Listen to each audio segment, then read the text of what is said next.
ఓ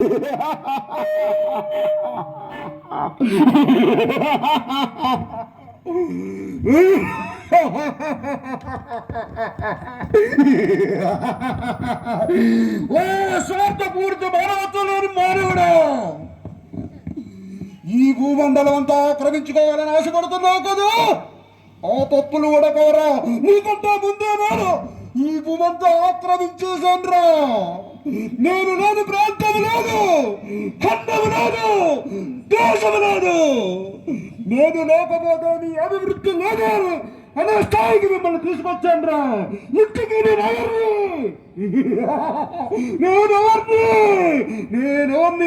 plastic భూతాన్ని,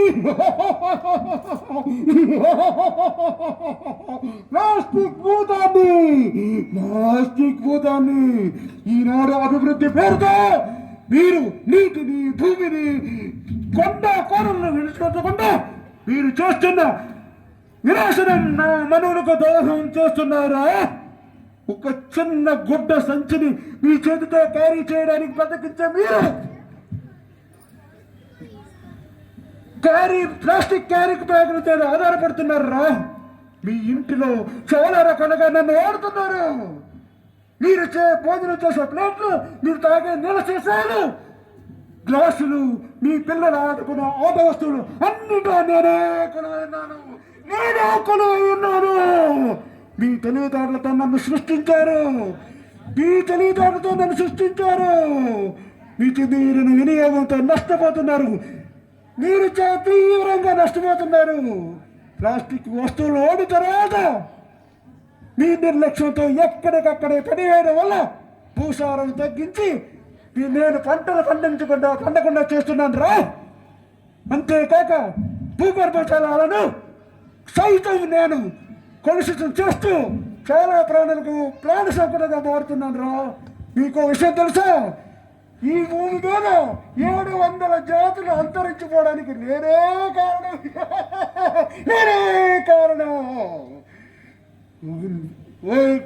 చేపల వంటి జలచరాలలో మైక్రో ప్లాస్టిక్, నానో ఫైబర్ లోపల నేను ఉంటున్నాను. మీరు చాలా ఇష్టంగా తింటారే. మీ పరిస్థితి ఎప్పుడైనా ఆలోచించారా? ఆలోచించండి. నన్ను కాల్చి చంపాలనుకుంటే వాతావరణంలోకి సాలైన 20 కోట్ల టన్నుల కార్బన్ డైఆక్సైడ్ విడిచిపెడుతున్నాను. తద్వారా మీకు శ్వాసకోశ వ్యాధులు, జీర్ణ సంబంధ వ్యాధులు, క్యాన్సర్ వంటి భయంకర రోగాలు తెస్తున్నాను రా. ఈరోజు సంవత్సరానికి 40 లక్షల మంది నా వల్లే చనిపోతున్నారు. అంటే నేను ఎంత భయంకర పోతానో మీకు తెలుసా? అర్థమైంది కదా.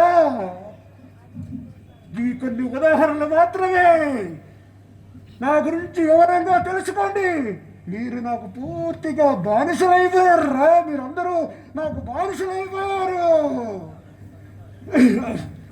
ఈరోజు మీ నిర్లక్ష్యం, బాధ్యత రాహిత్యం, విచక్షణ రాహిత్యం వల్ల నేను రోజుకు బలపడుతూ పెనుభూతంగా మారుతున్నాను. మీ భవిష్యత్ తరాలకు తీవ్ర శాపంగా మిగులుతున్నాను. మానవునికే కాక పశుపక్షాదులకు, చుట్టూ సేవకు కూడా కొరగాని కొయ్యగా తయారయ్యాను. మీ బుద్ధి, మీ వివేకం చురుకుగా పని చేయనంత వరకు నన్నెవరూ ఏమి చేయలేరు.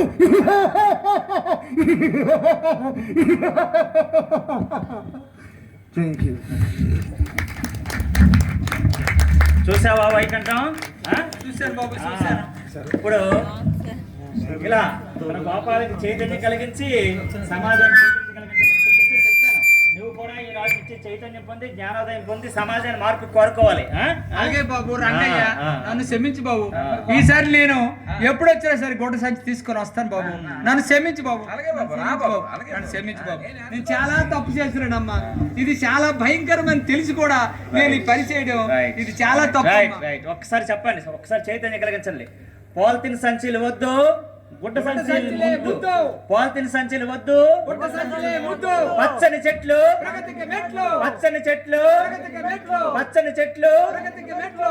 నివారిద్దాం ప్లాస్టిక్ సంచులను, నివారిద్దాం నివారిద్దాం నివారిద్దాం ప్లాస్టిక్ సంచులను, నివారిద్దాం నివారిద్దాం వాడుదాం గుడ్డ సంచులను, వాడుదాం వాడుదాం గుడ్డ సంచులను. వాడుదాం వాడుదాం. చాలా సంతోషం వైకంఠం, నీలో చైతన్యం కలిగించింది, సమాజం కూడా చైతన్యవంతం అవుతుంది. మనం అనుకున్న లక్ష్యాన్ని చేరుకుంటాం. పదండి.